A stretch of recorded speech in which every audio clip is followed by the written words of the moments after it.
አዲስ አበባ ይብዛ ሚነስም እንደተባለው ብዙ አመራር አለ፣ ብዙ አይን አለ፣ ብዙ አጋዥ ይኖር ይችላል።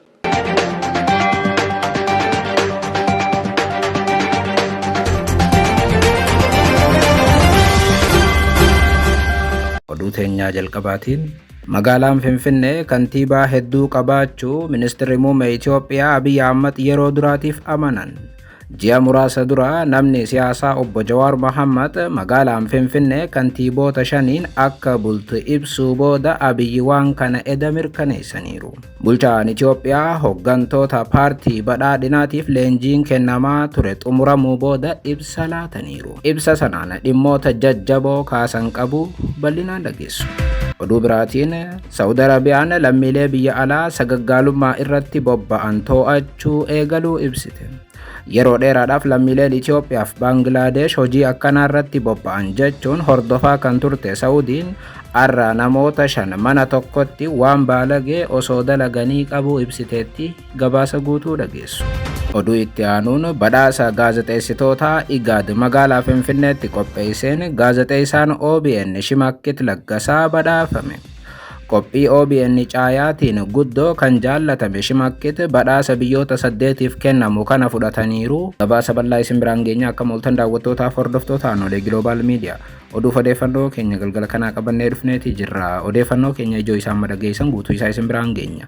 Haga xumura sagantaa keenyaatti dhaggeeffachuun yaada qabdan gara koomentiitiin nuuf barreessaa. Viidiyoon keenya namoota hedduu biraa akka dhaqqabuuf immoo laayik, sheer, sabskiraayib godhuun dagatinaa isiniin jenna. Kallattumaan gara gabaasa bal'aattiin isin qajeelcha. Oduu teenyaa jalqabaatiin magaalaan Finfinnee kantiibaa hedduu qabaachuu ministeerri muummee Itoophiyaa Abiy Ahmed yeroo duraatiif amanan. Ji'a muraasa dura Jawaar Mohammad magaalaan Finfinnee kantiiboota 5 akka bultu ibsuu booda Abiy eda waan kana mirkaneessaniiru. Bulchaan Itoophiyaa Abiy Ahmed kana kan dubbatan leenjii mata dureen isaa ilaalcha mootummaa ida'amuutiin milkaa'ina dameelee jedhuun hoggantoota olaanoo paartii badhaadhinaatiif kennamaa ture xumuramuu ilaalchisuun ibsa kennan gubbaatti ture. Abiy Ahmed wayita sagantaan kun xumurametti ibsa kennaniin qaroominni kan uumame dhalli namaa of jiraachisuudhaaf nyaata gahaa soorachuun barbaachisaa waan ta'eef maaddii isaa guutuudhaaf qabsoo gaggeessanii jedhan. Erga isaan aangoo qabatanii nagaa qabaattee tan hin beekne Itoophiyaan yeroo waraanni isii hammaachaa jirutti Abiy Ahmed immoo akkas jechuun dubbatan. Namni wayita walitti qabamu misooma qofa utuu hin taane badii fi walitti bu'iinsi illee ni jiraatu jedhan. Rakkoo kana furuudhaafis ammoo sirni haqaa amma dura uumamuu ibsan. Leenjii sa'aatii tokkoof walakkaa fudhate kanaan Abiy Ahmed hidhaawwan gurguddoo Afrikaa 15 keessaa hidha haaromsa guddicha Itoophiyaa dabalatee 4 Itoophiyaa keessatti kan argaman ta'uu eeran. Kanaas ta'ee Itoophiyaan yeroo ammaa humna bishaanii irraa humna hanga oomishuu qabdu oomishaa akka hin jirre immoo ragaa bahan. Qaroominoota addunyaarra turan keessaa tokko Itoophiyaa keessaa ta'uu kan yaadachiisan bulchaan Itoophiyaa haasoo taasisaniin akka fakkeenyaattis Laallibalaa, Soof Umar akkasumas ammoo Aksum eeraniiru. Itoophiyaa keessa qaroominni akka kanaa erga jiraate kufaatiin akkamiin dhufuu danda'e gaaffii jedhuuf ammoo mootummoonni dadhabuu baay'inni uummata Itoophiyaa yeroodhaa gara yerootti guddachaa dhufuu fi hanqinni dhiyeessii sababoota ta'uu eeran. Ministeerri muummee Itoophiyaa Abiy Ahmed uummanni biyyattii guddachaa jiru akka rakkootti ilaaluu erga jalqabanii bubbulaniiru jedhamuun komatamaa jiru. Abiy Ahmed dhuma leenjii kana irratti wayita dubbatan Itoophiyaan biyya seenaa qaroominaa qabdu taatus yeroo fi baraan waan durfamteef boodatti hafuu fi barri wayita jijjiiramu bakka dhaabbattetti hafuuf dirqamuu kaasanii. Kanaas ta'ee garuu waggoota 3,000 oliif biyya taatee dhaabbachuun ishee waan gaarii ta'uu ibsan. Boodatti hafuu, dadhabuu fi hiyyummaa Itoophiyaa dubbannus biyya fedhii waloo biyyaalee isaa keenya irratti dubbannu qabaachuun keenya irra deebiidhaan ka'uu fi guddachuudhaaf abdii qabaachuu isheetii jechuun ibsaniiru. Gama biraatiin danqaawwan guddina biyyaa dhoorkan cabsuun yoo hin danda'amne guddina biyyaalee isaa naannoleef magaalotaa fiduun akka hin danda'amne hubachiisan. Akka fakkeenyaatti magaalaan Finfinnee danqaawwan kanneen guutummaatti cabsuu kaasanii beekumsaaf maallaqa kan qabu akkasumas ammoo nama investi gochuu barbaaduuf haalli mijataan ammatti uumamuu eeraniiru. Naannoleen danqaalee kanneen cabsuudhaan namoota beekumsaaf maallaqa qaban hawwachuu argachuu baannaan guddina magaalaa Finfinneetti argame fiduudhaaf kan rakkatan ta'uu immoo hubachiisan. Bulchaan Itoophiyaa kun waa'ee ida'amuu irratti yoo dubbatan maddammar yookaan ammoo ida'amuu jechi jedhu afaanota hedduudhaan dubbatamu akka eegale ergaa dabarseen kaasee wanti hundi jalqabbiin isaa dhiibbaa qaba. Dhiibbaan jiraatus wanti sun ammoo eegalee hojiirra yoo oole kan si hordofu hedduudha jedhan Ministeerri Muummee Abiyyi. Atumti waan eegalte haga dhumaa milkeessitutti hin dhaabbatin jechuun gorsaniiru. Garuu jedhan bulchaan Itoophiyaa kun namni tokko yeroo waanuma ofiif milkeesse bareechuu yookaan ammoo dhaadheessaa oole yookaan ammallee deddeebiidhaan waanuma sana dubbachaa oole yeroon inni itti kufee fi itti of ajjeesu asitti ture jedhan. Haasawa edaatiin immoo Abiyyi Ahmad waan hojjetamee fi galma ga'e hedduu ittiin boonan akka fakkeenyaatti yoo kaasan magaalaan Harar magaalaa bareedduu biyya tanaa taateetti jechuun jajan. Ammatti magaalaa Finfinnee caalaa hojiin magaalaa bareechuu ittis milkaa'ame Hararii kan jedhan Abiyyi asitti Finfinneef Hararillee wal bira qabuun ni ulfaataa jedhan. Akkuma beekamu Finfinneen hooggantoota hedduu akka qabdu dabrees ammoo ijji baay'een akka irra jirtu fi namoota isii gargaaran hedduu akka qabdu beekamaadha jechuun dubbatanii Harar faallaa kanaa garuu qabeenya guddaa hin qabne keessatti ummatuma waliin magaalaa Finfinnee caalaa bareeddee iftee argamti jedhan. Kun fakkeenya magaalota Itoophiyaa ta'uu ibsanii dhuguma warroonni hafan qabeenya qabanii fi haala irra jiran akka madaalan gorsaniiru. የራሱን ድል ማሽሞንሞን የራሱን ድል መሞሸር ሲጀምር ራሱን መግደል ጀመረ ማለት ነው። ሐረሪን አይታችሁ ከሆነ ሐረር ከተማ ሐረሪ ላይ የሰሩት ስራ እውነት ለመናገር በጣም ኢምፕሬሲቭ ነው ከአዲስ አበባም በላይ። ለምን አዲስ አበባ ይብዛም ይነስም እንደተባለው ብዙ አመራር አለ፣ ብዙ አይን አለ፣ ብዙ አጋዥ ይኖር ይችላል። ብዙ አመራር አለ፣ ብዙ አይን አለ፣ ብዙ አጋዥ ይኖር ይችላል። ብዙ አመራር አለ። Asitti ergaa isaa keessatti Finfinneen kantiibaa hedduu qabdi jechuun hubachiisan. Dhugumaan dubbiin Ministeerri Muummee Abiyyi Ahmad eda kaasan kun ergaa caamsaa dabre Jawaar Mohammad barreessaa turan kan nama yaadachiisus ture. Amma dura Jawaar Mohammad Itoophiyaan nagaa dhabuu kaasanii keessumaa bulchitoonni naannolee sadiitii fi Ministeerri Muummee Abiyyi Ahmad Finfinneedhaaf kantiibaa ta'uun ammatti akka hoogganan ibsan.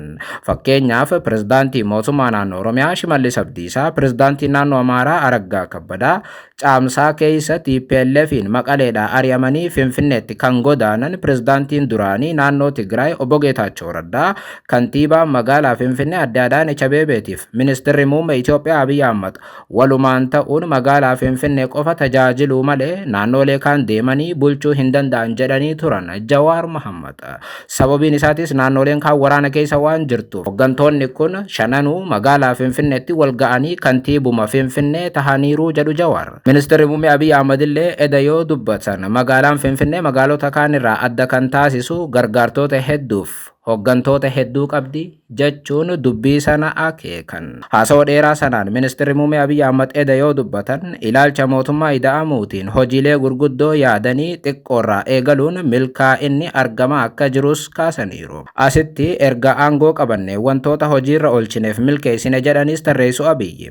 Haaluma kanaan biiroo bareechuutii haga biyyattii bareechuutti sochiin eegalame misooma kooridariitiin qamadiidhaan of danda'uu fi ashaaraa magariisaa hunda eegaluu kaasan. Kun hundi wayita jalqabamu akka malee qormaata qabaa kan jedhu Abiyyi amma garuu sadarkaa sanarra dabree mootummaa ida'amuutiin hojii hojjetame wanti kun itti milkaa'amee jajamaa jira jedhan. Ammatti wantoonni asii olitti kaafne kun milkaa'uu bira dabranii sadarkaa idil addunyaattis beekamtiin kennamaafii jira jedhu.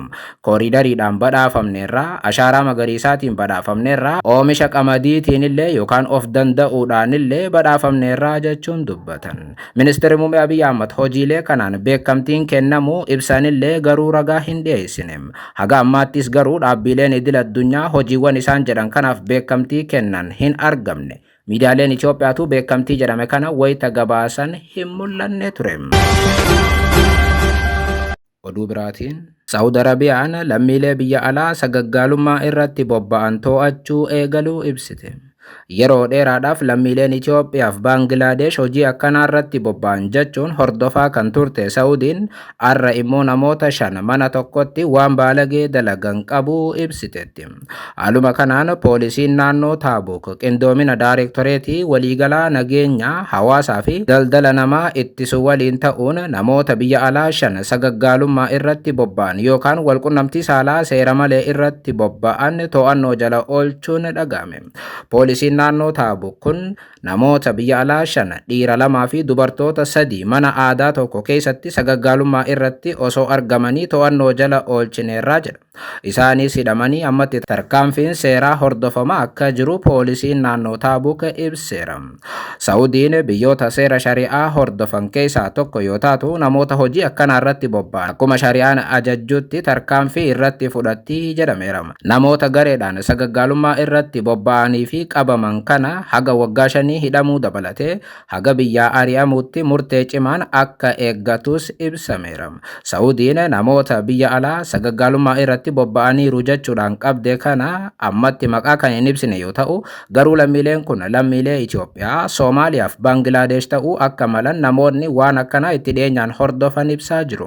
Saawud Arabiyaan waggoota dura qorannoo adda addaa gaggeessiteen lammiileen biyyoota lama gama seera biyyattii cabsuun akkasumas ammoo amantaa hin hordofneen sagaggaalummaa dabrees hojii daldala saalqunnamtii garaagaraa irratti akka bobba'an himachaa turte. Lammiileen kun baay'inaan dhiirota Baangilaadesh akka ta'e kan ibsitu Saawud Arabiyaan hojii kanarrattis dhiironni Baangilaadesh baay'atanillee Itoophiyaa irraa ammoo dubartoonni waan akkanaa irratti bal'inaan akka bobba'an himaa turte. Lammiilee Baangilaadesh miliyoona 2 ol lammiilee Itoophiyaa 800tti dhiyaatan kan baadhattu Saawudiin namoota hojii sagaggaalummaa irratti bobba'aniif biyyoota hin obsine keessaati. Oduu biraatiin badhaasa gaazexeessitoota IGAD Finfinneetti qopheesseen gaazexeessaan OBN Shimakkit Laggasaa badhaafame. Qophii OBN caayaatiin guddoo kan jaallatame Shimakkit badhaasa biyyoota 8tiif kennamu kana fudhataniiru. IGAD gaazexeessitoota biyyoota miseensa IGAD rakkoo jijjiirama qilleensaa qolachuudhaaf hojii gaarii hojjetaniin jijjiirama fidan kan jedhe har'a badhaaseera. Waggaa 2 dura kan eegale badhaasni gaazexeessitoota IGAD waggaa 2ffaa isaatti Finfinneetti qophaa'eera. Bara dabre Keeniyaatti gaggeeffame barana Finfinneetti gaggeeffamaa kan jiru sagantaa har'aa kana irratti gaazexeessaan TV OBN Shimakkit Laggasaa afaan hawaasni naannoo dhagahuu fi salphaatti hubatuun afaan guddicha Afrikaa afaan Oromootiin Indigenous Language Reporting gabaasuu isaatiin damee badhaasa miidiyaa IGAD kana injifateera. Gaazexeessaan kun waggoota dabran Anwaar Jamaal waliin ta'uun qophii caayaa gaazexeessaa qopheessaa turedha. Kutaalee Oromiyaa hedduu keessa deemuudhaan doorsisa kaadiroota baay'ee dandamatee dhugaa uummanni qabu miidhaa qondaaltonni mootummaa uummatarraan geessisan ifatti walitti qabuun istuudiyoo geessee Anwaar Jamaal waliin ta'uun kaadiroota hedduu afaan qabaas tureera. As dhiyoo garuu sagantaa kana ofiifillee hojjechuu kan jalqabe Shimakkit akkuma Anwaar Jamaal gaaffiilee ciccimoo ragaadhaan deeggarame dhiyeessuun hedduu biratti fudhatamni isaa dabaleera. Dhumarra jabina isaatiif gaazexeessaan afaan Oromoo kun IGAD harkaa badhaasa fudhateera. Badhaasni gaazexeessitoota IGAD jalqaba kan eegale bara 2023 yoo ta'u kaayyoon isaa inni guddaan ammoo gaazexeessitoota naannoo gaanfa Afrikaa keessatti hojii gaarii gama miidiyaatiin hojjetaniif beekamtii kennuuf dinqisiifannaa qabu ibsuudhaafi jedhame. Kaayyoon badhaasichaa ammoo addatti nagaaf guddina naannoo jajjabeessuu, qulqullina oduu mirkaneessuu, dhimmoota yeroo irratti xiyyeeffachuu akka ta'e ibsame.